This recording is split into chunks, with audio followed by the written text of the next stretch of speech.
হৃদয়ের ব্যাটে 21 বলে নট আউট, 35 রান, শেষ বলে একটা ছক্কা।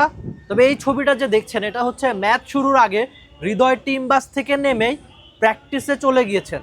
মানে তাওহিদ হৃদয় কতটা নিবেদনের এই ছবিগুলো বলে যে তিনি ম্যাচ শুরুর আগে থেকেই সিরিয়াস, আর নিজের প্রথমবার এই এলপিএলে নেমেই বাজিমাত করেছেন। আপনি বাংলাদেশি ব্যাটার, বাংলাদেশি ফ্যান হয়ে থাকলে কি আশা করবেন বাংলাদেশি ব্যাটার থেকে? এমন ইনিংস তো হৃদয়ের ইনিংসটা নিয়ে যদি বলতে চাই, প্রথম 14 বলে তিনি কোনো বাউন্ডারি পান নাই, প্রথম 4 মেরেছেন 15তম বলে এসে, কিন্তু ঠিকই শেষে স্ট্রাইক রেট হচ্ছে 166। তার সবচেয়ে বড় কারণ এই যে 21 বলের একটা ইনিংস, এই ইনিংসে মাত্র 2টো ডট বল খেলেছেন তাওহিদ হৃদয়। হ্যাঁ, ফিল্ডারদের দারুণ ফিল্ডিংয়ের কল্যাণে বা হয়তো ভালো বলের কল্যাণে খুব বেশি বাউন্ডারি তিনি মারতে পারেননি, নামের সঙ্গে 2টো 4 একটা ছক্কা, কিন্তু শেষের দিকে হৃদয়ের স্ট্রাইক রেট 166। হৃদয় টি-20টা দারুণ খেলতে পারেন। আপনাদের ছোট্ট একটা গল্প বলি, একবার সিলেটে বাংলাদেশের তখনকার ব্যাটিং কোচ ছিলেন জেমি সিডন্স, তিনি একটা ইন্টারভিউতে বলেছিলেন যে তাওহিদ হৃদয় হচ্ছে জর্জ বাটলারের। আমি তার সঙ্গে তুলনা দিচ্ছি না, কিন্তু জর্জ বাটলার যেমন প্রত্যেক বলেই সিঙ্গেল নিতে পারেন, রান নিতে পারেন, লোডশেডিং কিংবা ঘরের বাইরের তীব্র গরমে ওয়ালটন রিচার্জেবল ফ্যান থাকলে থাকবে শুধু বাতাস আর বাতাস।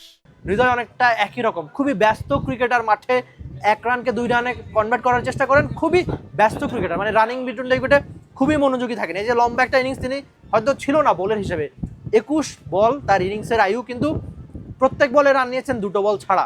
তাই ওই 15তম বলে প্রথম বাউন্ডারি মারলেও ঠিকই শেষে 166 স্ট্রাইক রেট।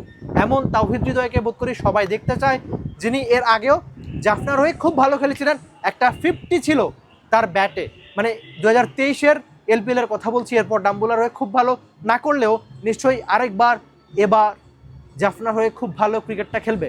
বাংলাদেশের টি-20 ক্রিকেটের এখনকার অন্যতম সেরা ব্যাটার তাওহিদ হৃদয়। দেখা যাক সামনের দিনগুলোতে এলপিএলের হৃদয় কেমন ক্রিকেটটা খেলে। আপনি অন্তত আশা করবেন এই যে 166 স্ট্রাইক রেট অথবা শেষ বলের ওই ছক্কা কেবল এমন না, সামনের হৃদয় আরও অনেক অনেক বেশি ভালো করবে।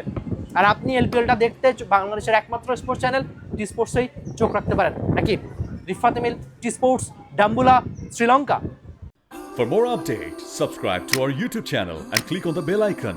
Follow us on Facebook and Instagram. Download T Sports app to enjoy exciting games and highlights. Visit tsports.com.